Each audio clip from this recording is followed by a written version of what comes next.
有很多人质疑啊，这个脉冲焊它的强度到底行不行？我们用这个1.5的材料，你看一下，1.43、1.5的这个材料，我们来验证一下，试一下，看一下脉冲焊的这个强度到底怎么样啊？我们现在来看一下，我们现在先打这个侧边的啊，这旁边有灰啊，这个烟啊，这个烟一擦就没了啊。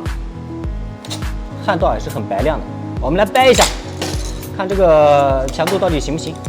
1.5厚的材料啊，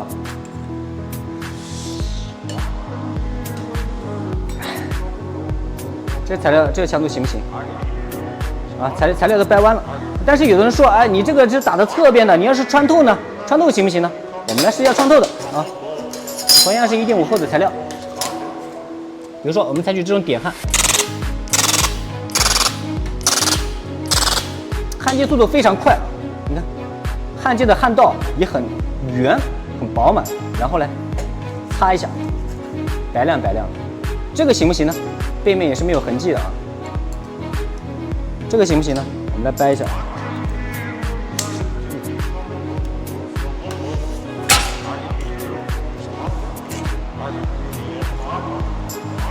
哎呦，我都没力气掰。这样行不行？这个强度，这个强度行不行？完全没问题啊！1.5厚的材料，照样穿透，照样做到有强度。我们脉冲式激光焊接机啊，可以做到快速焊接，不需要技术焊接，有强度的焊接也可以做到无痕焊接。